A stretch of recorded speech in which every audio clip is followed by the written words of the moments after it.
Assalamualaikum warahmatullahi wabarakatuh.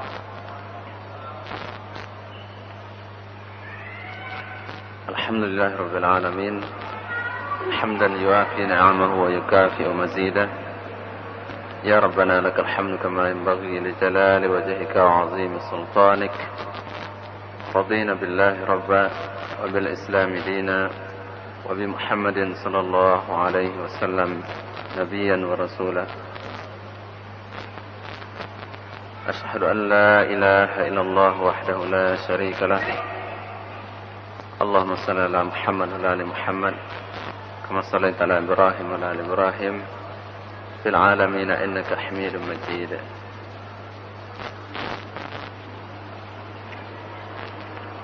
Jamaah Maghrib rahimakumullah,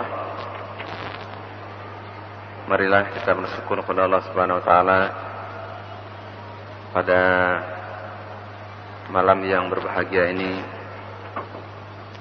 Allah Subhanahu wa taala masih melimpahkan berbagai rahmat, hidayah, taufik kepada kita bersama, sehingga kita kembali bisa berkumpul dalam sebuah majelis zikir, majelis yang penuh dengan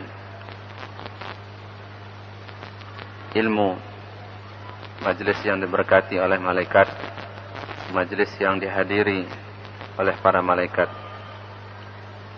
Sidang jamaah Maghrib rahimakumullah,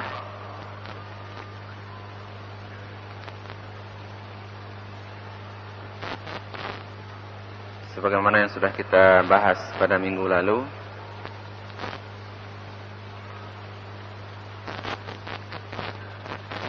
bahwasannya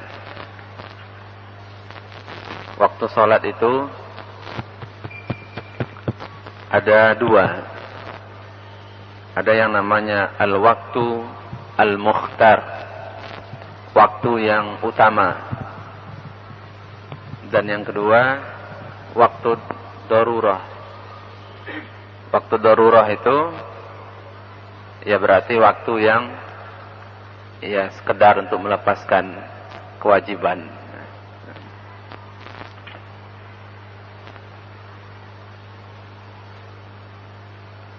Kalau waktu subuh, waktunya adalah mulai terbit fajar as-shadiq. Jadi yang pertama namanya azan pertama itu fajar kazib, belum masuk waktunya. Yang kedua itu yang al-fajru as-shadiq, fajar yang sebenarnya. Itu sekarang jam berapa? Jam 3:30, 10.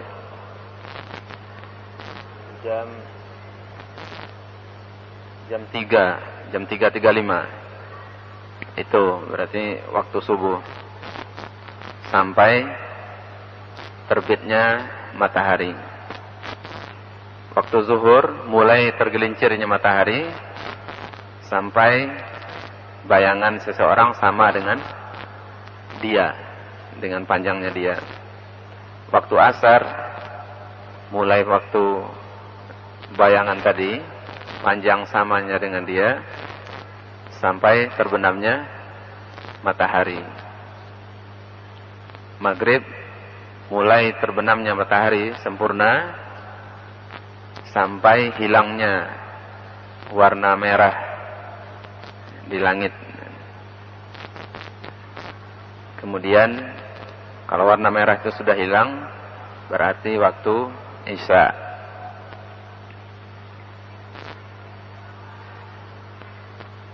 Nah, dalam waktu Isya ini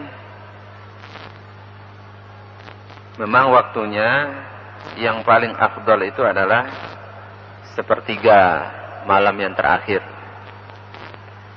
Di hadis lain setengah. Jadi tengah malam itu yang paling afdal untuk mengerjakan sholat Isya. Tapi Rasulullah SAW, ya beliau melakukan yang seperti itu. Kemudian beliau mengatakan, laula an asyqa ala ummati. Ya, kalau itu tidak memberatkan umatku, maka sholat Isya itu sekitar jam 10 atau jam setengah 12 gitu. Tapi itu kan berat. Tapi itu yang sebenarnya paling utama. Jadi kalau ada pengajian di kampung misalnya, ngaji habis maghrib sampai jam 10, lalu sholat Isya jam 10 berjamaah, itu yang paling afdal. Ya, itu yang afdal. Kalau sholatnya berjamaah maksudnya. Sholatnya berjamaah. Tapi kalau masjidnya seperti ini ya di awal waktu. Di awal waktu. Yang mengingat berbagai kepentingan orang musafir, orang dalam perjalanan, pulang kerja, pulang kantor. Maka di awal waktu. Jadi Rasulullah SAW itu melihat bagaimana kondisi. Beliau juga melihat kondisi para sahabat. Jadi tidak saklek gitu. Tidak apa ya? Tidak bisa dirubah gitu. Kadang-kadang beliau melihat kondisi para sahabat. Kalau sahabat agak belum berkumpul, maka beliau ya tunggu dulu. Namun dalam kondisi tertentu beliau melakukan yang seperti ini maksudnya adalah untuk mengajari, untuk memberitahukan kita. Memberitahukan kepada kita bahwasannya sebenarnya ada waktu-waktu yang paling afdol. Karena kalau Rasulullah tidak pernah mengerjakan, ya kita tidak punya panduan, kita tidak punya patokan. Ini dalam waktu sholat Isya. Jadi al-waktu al-mukhtar, waktu yang utama itu sampai tengah malam, itu waktu utama. Kalau untuk sholat Isya. Kemudian setelah itu berarti waktunya waktu darurah sampai waktu subuh lagi. Tapi waktunya namanya waktu darurah, ya. Waktu darurah.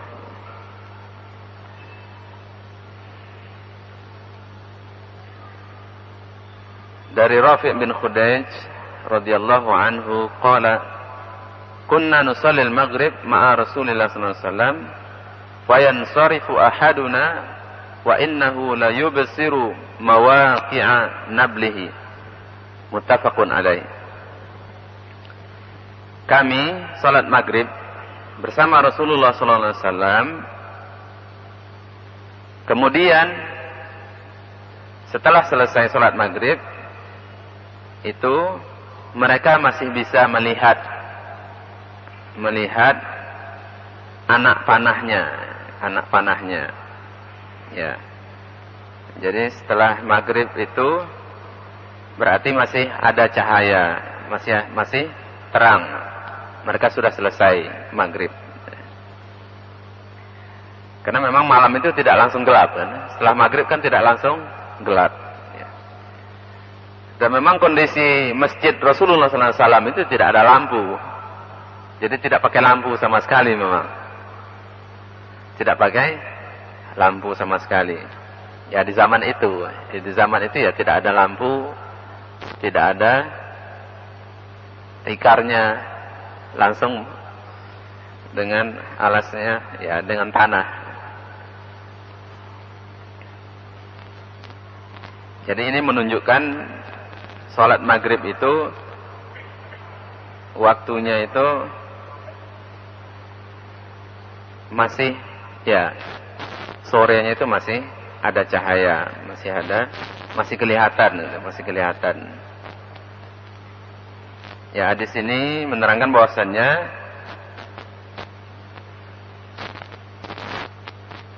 disukai ya, atau afdol salat maghrib itu di awal waktunya.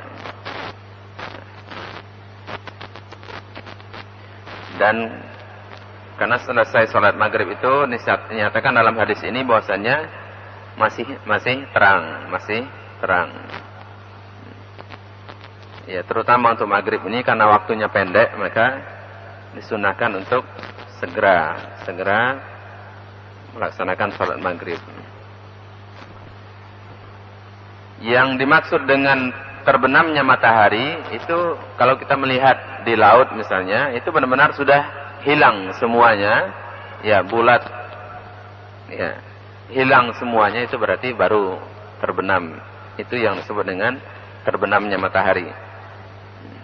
Kalau masih ada separuh atau masih tertinggal, itu belum terbenam matahari.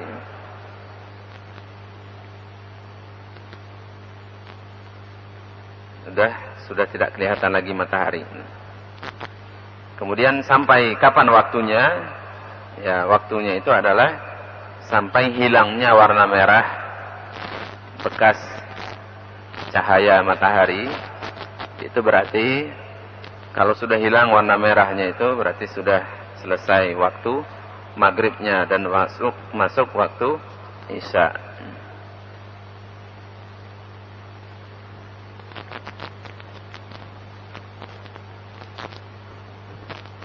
Kemudian hadis berikutnya, hadis riwayat Muslim mengatakan bahwasanya Rasulullah SAW itu seperti yang kita terangkan tadi, pernah sholat isya itu sudah sangat malam sekali. Ya mungkin kalau sekarang ya jam 9, jam setengah 10 ukuran waktu kita. Baru beliau keluar untuk mengimami para sahabat. Kemudian apa yang beliau katakan setelah itu? Innahu la waqtuha laula an asyqa ala ummati. Ya, itu waktu isya yang sebenarnya, kata beliau, kalau itu memang tidak memberatkan umatku. Memberatkan kita maksudnya.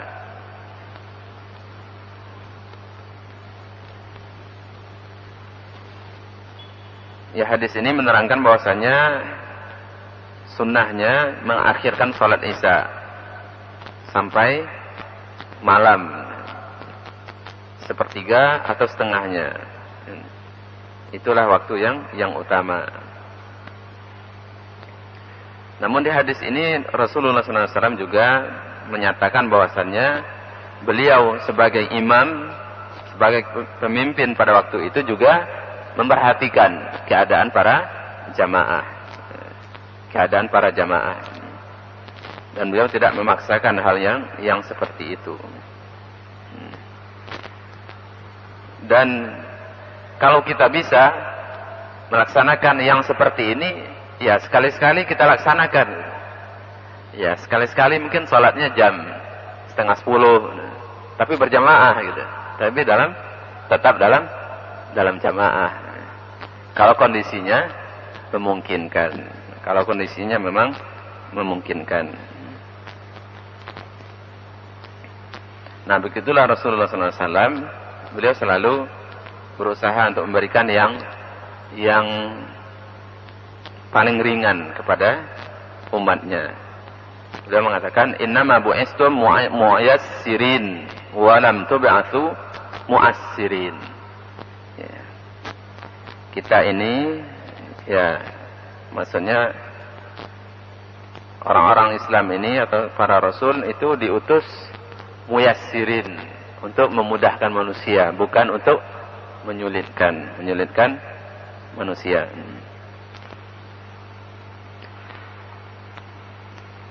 Hadis berikutnya berbicara tentang masalah salat zuhur. Wan Abi Hurairah radhiyallahu anhu qala Rasulullah sallallahu alaihi wasallam, "Idza ishtadda al-harru fa abridu." Hujan. Alhamdulillah. Allahumma sayyiban nafi'an. Allahumma sayyiban nafi'an. Mudah-mudahan hujan yang nafi', yang bermanfaat, enggak banjir. Idza ishtadda al-harru fa abridu bis-shalah. Kalau memang salat zuhur itu sangat panas sekali kondisinya, maka disunahkan juga untuk mengakhirkan sedikit salat zuhur. Jangan ketika waktu sangat panas itu salat. Ya. Ini ya mungkin di Arab ya, kalau di daerah kita ya biasa-biasa aja kan. Apalagi di Mujahidin hasilnya sebanyak ini ya, tidak terasa. Senangnya Mau panas mau tidak masalah ya. Ini kalau memang kondisinya sangat panas sekali, itu zuhur itu boleh ditunggu dulu agak dingin baru sholat. Fa inna shiddatal harri min fayhi jahannam. Sesungguhnya panasnya matahari itu adalah min fayhi jahannam, adalah bagian dari hembusan dari jahannam. Jadi panasnya matahari itu bagian dari panasnya neraka jahannam.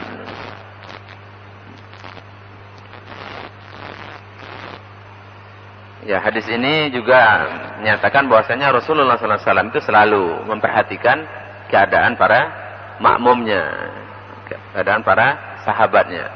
Kalau memang kondisinya sangat panas sekali, maka Rasulullah juga toleransi kepada mereka. Tidak harus sholat di awal waktu gitu. Di awal waktu. Padahal waktu itu masih sangat panas sekali. Ya, tapi kalau di sini ya tidak masalah. Kalau di sini ya tidak masalah. Apalagi di ruangan ber-AC di sini. Ya memang seharusnya di awal waktu. Ya karena kondisi yang sangat panas sekali itu biasanya menyebabkan orang kurang khusyuk dalam sholat.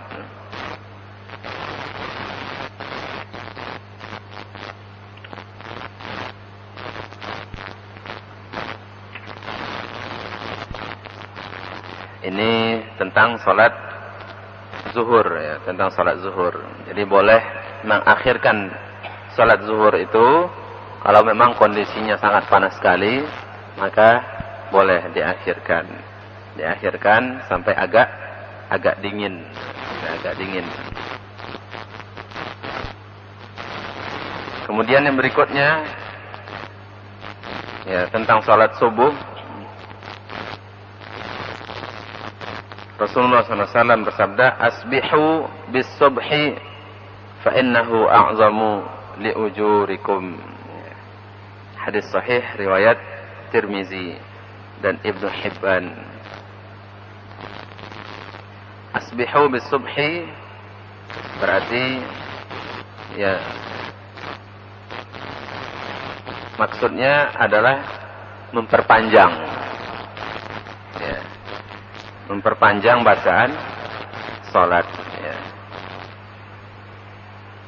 Terutama salat subuh. Jadi salat subuh itu memang bacaannya panjang. Bacaannya panjang. Jadi kalau kita perkirakan ya minimal mungkin 1 rakaat. Terus sekarang ya 1 halaman lah. 1 rakaat 1 halaman. Berarti salat subuh kalau 2 rakaat berarti 1 lembar. Satu lembar. Ini sebenarnya masih minimal ini. Ini sebenarnya masih sangat minimal sekali. Ya. Rasulullah SAW itu pernah sholat subuh baca surat Al-A'raf. Surat Al-A'raf mungkin setengah juz lebih. Ya, setengah juz lebih. Ya. Jadi memang sholat subuh ini khusus. Rakaatnya sedikit, tapi bacaannya panjang. Bahkan Abu Bakar itu pernah berkata, kalau beliau belum selesai bacaan, ya, walaupun sudah hampir terbit matahari beliau, maka beliau juga akan menyelesaikannya. Berarti mungkin ya jam ya. Jadi jam setengah 4 atau jam mulailah sholat jam 4 di sana, jam 5 baru selesai ya. Ini sholat tok, ini bukan zikir, ini sholat ya.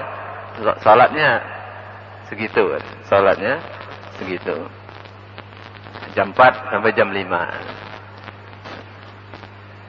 Maka ya sholat subuh memang khusus. Ya tentunya butuh imam yang hafiz, yang bacaan juga juga hafalannya juga banyak. Kalau imam cuma hafal qul huwallahu ahad, qul a'udzu birabbin nas, gimana bacanya mau panjang? Mau diulang berapa kali?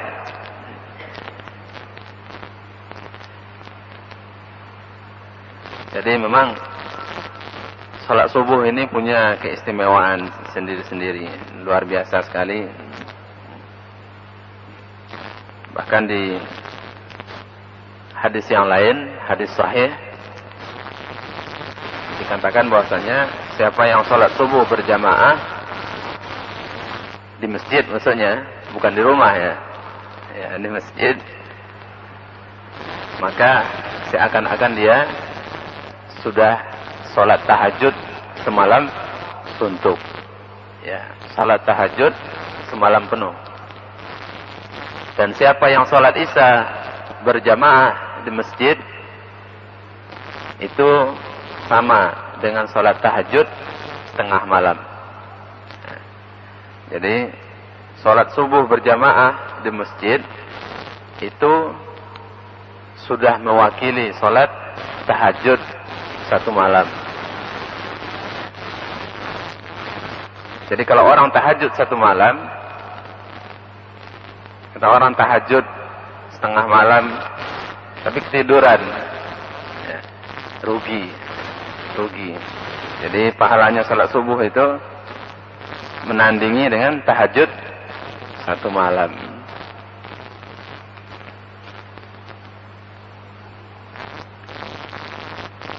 Dan salat subuh itu adalah salat yang disaksikan oleh para malaikat. Malaikat malam dan malaikat siang. Malaikat malam, malaikat siang itu gantian. Kumpulnya di waktu subuh itu. Jadi orang yang enggak hadir salat subuh ya enggak terdaftar.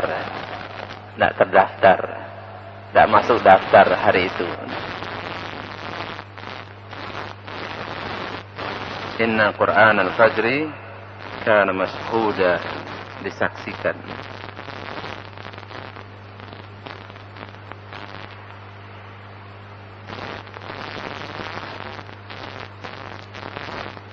Jadi Rasulullah rata-rata membaca ayat salat subuh itu 60 ayat, ya. 60 ayat, dan bacaannya ya seperti Imam Mekah itulah, ya. Artinya tidak bacaan terlalu cepat, tidak bacaan terlalu lambat, ya. Murattal, tartil.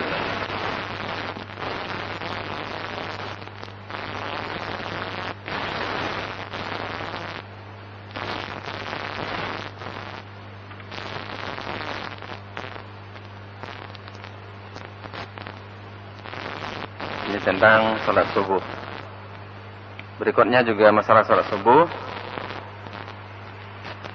Anna Nabi sallallahu alaihi wasallam qala man adraka min as-subhi rak'atan qabla an tatlu'a asy-syamsu faqad adraka as-subha. Ini hadis yang beri kabar gembira, hadis meringankan. Wa man adraka rak'atan min al-'asri qabla an taghruba asy-syamsu faqad adraka al-'asra. Jadi ini untuk orang yang ketiduran misalnya, kemudian dia bangun, ketiduran memang tidak disengaja ya, memang ketiduran, bukan bangun, sudah bangun jam 3 misalnya, tidur lagi sehingga subuhnya lewat. Atau bangun sudah 3:30, sudah bangun, ya orang belum azan lalu tidur, ketiduran. Maka ini ya dianggap lalai.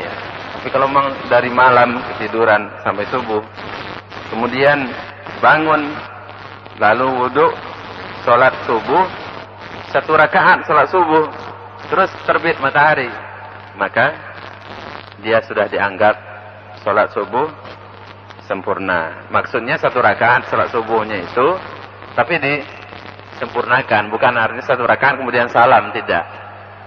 1 rakaat, ya, walaupun terbit matahari, kalau kita sedang melaksanakan sholat, ya tetap disempurnakan. Kemudian seperti itu juga orang yang sholat asar 1 rakaat, kemudian terbenam matahari, maka dia dianggap sudah melaksanakan sholat asar sempurna. Hadis riwayat Bukhari Muslim. Hadis ini juga mengatakan bahwasanya waktu sholat tadi seperti itu. Jadi sholat zuhur waktunya mulai tergelincir matahari sampai bayangan manusia itu atau bayangan suatu benda sama dengan dia, berarti masuk waktu asar sampai terbitnya atau terbenamnya matahari. Berdasarkan hadis yang ini, karena orang yang sholat 1 rakaat kemudian terbenam matahari, itu dia masih mendapatkan sholat asar. Tapi ini waktunya sudah waktu darurah namanya, waktu darurah. Bukan waktu yang utama lagi,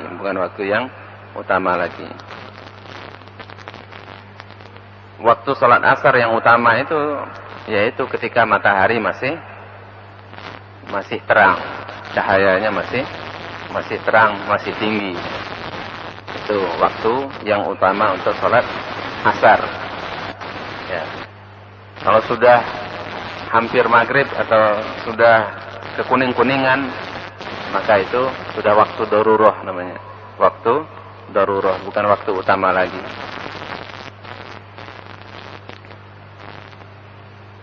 Dalam hadis yang lain itu dinyatakan bahwasanya ada 3 waktu yang kita dilarang sholat. Dilarang sholat, yang pertama adalah waktu subuh, setelah sholat subuh sampai terbitnya matahari, kemudian setelah sholat asar sampai terbenamnya matahari, kemudian ketika matahari pas di atas kepala, itu dilarang sholat.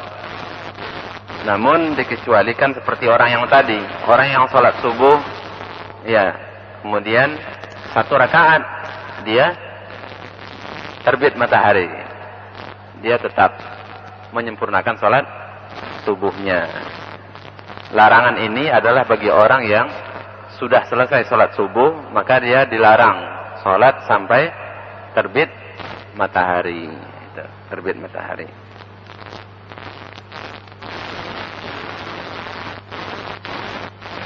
Jadi kalau kita mau sholat, setelah sholat subuh itu harus ditunggu terbit matahari dulu, kemudian biar naik sedikit, ya sekitar 20 menit atau 15 menit setelah terbit matahari, kemudian baru sholat duha.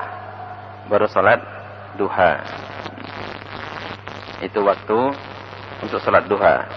Jadi kalau sekarang terbit matahari itu jam 4:55.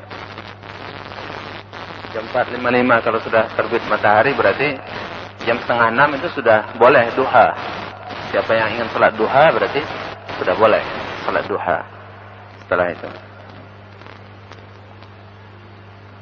Jadi sekali lagi, hadis yang melarang sholat ini adalah bagi orang yang sudah selesai.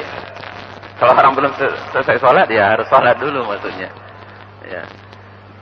Jadi larangan ini adalah bagi orang yang sudah selesai sholat subuh, maka dia tidak boleh sholat lagi sampai terbit matahari dan naik sedikit. Kemudian sholat asar sampai terbenam matahari. Ini tidak boleh sholat.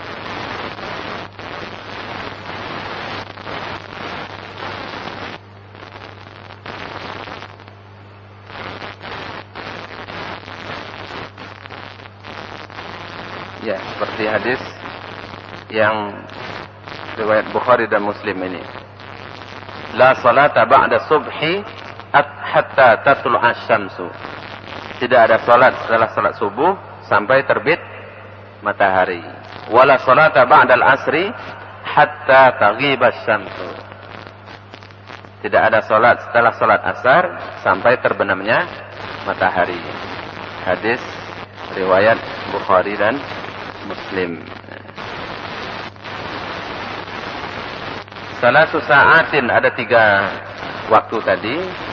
Rasulullah melarang kita sholat pada waktu itu waktu yang 3 tadi, dan dilarang untuk mengubur mayat pada waktu itu, mengubur orang yang meninggal, yaitu ketika matahari terbit sampai naik sedikit, kemudian ketika matahari pas di atas kepala kita, dan ketika akan terbenam. Jadi ini waktu yang dilarang untuk mengubur mayat. Dalam keterangan yang lain dinyatakan bahwasannya maksud mengubur mayat di sini adalah kalau waktunya itu ditunda-tunda, kemudian pas waktu itu baru dikubur. Kalau memang sudah pas selesai sholat, kemudian langsung dikubur, walaupun waktu yang terlarang itu tidak masalah. Artinya memang sengaja ditunda-tunda sehingga pas selesai, misalnya sholat asar baru akan dikubur. Padahal setelah zuhur misalnya sudah selesai, jam 2 sudah selesai semuanya, sudah disolatkan, tapi sengaja ditunda sampai waktu setelah asar. Ini yang tidak boleh. Tapi kalau memang pas asar itu selesai dimandikan kemudian disolatkan, ya tidak apa-apa. Gitu keterangannya. Jadi larangan di sini adalah waktu sengaja dinanti atau ditunda-tunda sampai waktu yang seperti ini. Tapi kalau memang orang meninggal jam 10 misalnya, dimandikan, kemudian dikafani, kemudian disolatkan, kemudian ditunda sampai asar, itu yang tidak boleh. Ya, ditunda sampai asar. Tapi kalau memang meninggalnya jam 4 misalnya, ya sudah, segera dimandikan, dikafani, disolatkan, dikubur. Jadi berarti mengubur mayat malam-malam hari boleh. Mengubur mayat malam hari boleh, tidak terlarang, tidak apa-apa. Jadi tidak masalah mengubur mayat di malam hari, itu tidak masalah.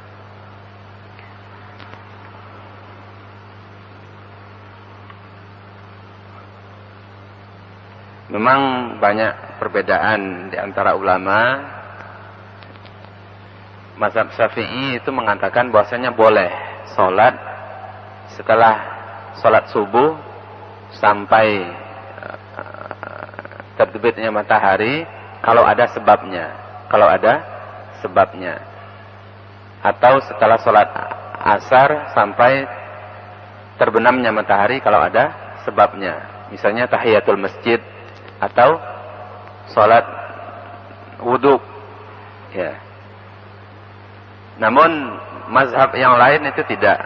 Jadi secara dalil itu memang lebih kuat yang menidakkan,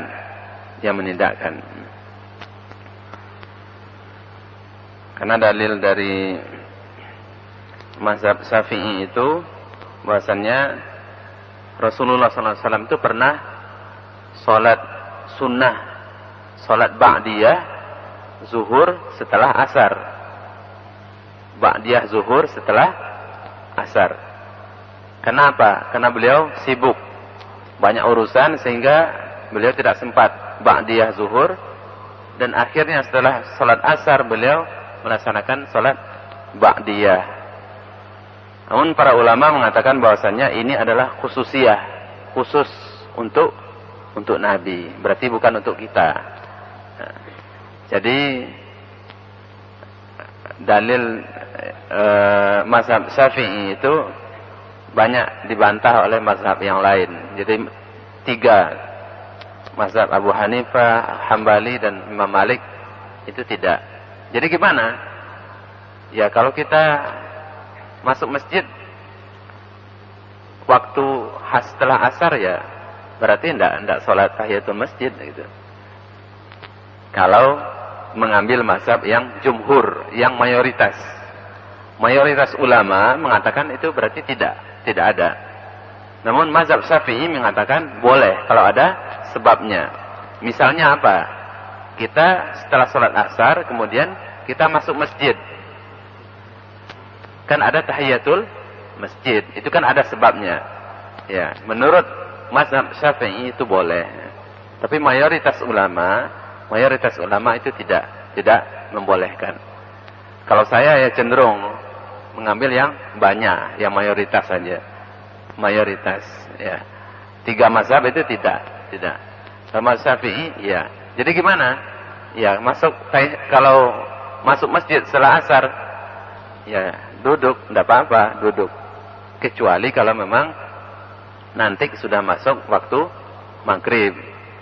Nah, kalau waktu maghrib kan ada sallu qoblal maghrib, sallu qoblal maghrib, sallu qoblal maghrib in syi'ta. Ya. Jadi salatlah kamu sebelum maghrib 2 rakaat maksudnya, 3 kali perintahnya. Kemudian Nabi mengatakan kalau kamu ingin, tapi ini tidak wajib, berarti tidak wajib. Ya. Jadi memang ada salat 2 rakaat itu sebelum salat maghrib. Ya, salat ya ada perintahnya memang. Jadi kalau memang kita masuk setelah salat maghrib itu ya bisa 2 rakaat tahiyatul masjid kemudian ditambah dengan 2 rakaat sebelum salat maghrib itu. Boleh salat 4 rakaat sebelum maghrib kalau waktunya memang memungkinkan. Baik, sampai di sini dulu. Kalau ada pertanyaan silakan. Assalamualaikum warahmatullahi wabarakatuh. Waalaikumsalam warahmatullahi wabarakatuh. Yang saya tanyakan ini Ustaz, bagaimana kalau kita lalai sholat fardu? Itu kan utang. Utang itu kan adalah dosa, karena ini kewajiban. Untuk menggantikan Ustaz, misalnya mungkin di waktu-waktu masa balik kita kan mungkin ada sholatnya di situ, mungkin misalnya subuhnya ada tapi duhurnya asarnya enggak lagi, istilahnya masih bolong-bolong itu Ustaz. Nah, di waktu-waktu kita masih hidup ini adakah cara untuk mengganti sholat fardu yang kita tinggalkan dulu itu? Iya. Jadi sholat yang kita tinggalkan itu kalau kita ingat langsung diganti. Jadi tidak menunggu sholat subuh dulu misalnya. Langsung diganti. Ya. Ketika ingat langsung diganti. Jadi kalau memang ada dulu sholat apa gitu tidak dilakukan atau ditinggalkan, maka ketika ingat sekarang langsung diganti.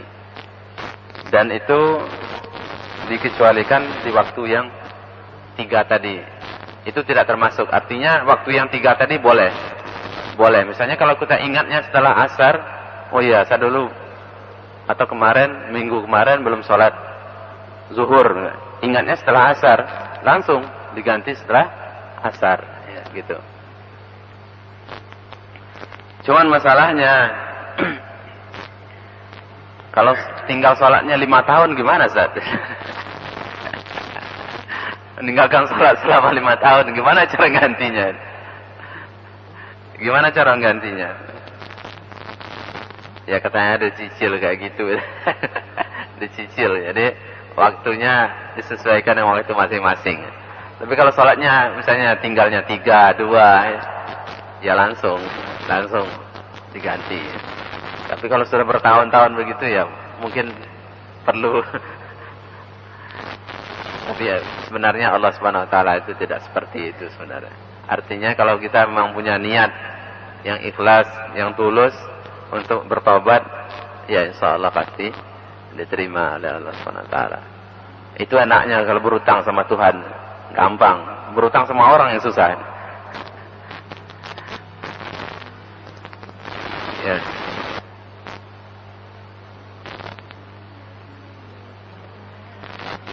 Baik, mudah-mudahan berguna dan ya bisa menambah keilmuan kita sehingga kita lebih bisa mengamalkan agama ini dengan ilmu, dengan pengetahuan. Ya. Jadi ketika kita beramal itu memang kita punya tahu gitu, Loh, kenapa begini Pak? Oh ya, memang ada hadisnya begini. Gitu. Jadi bukan kenapa begini? Ya begitu.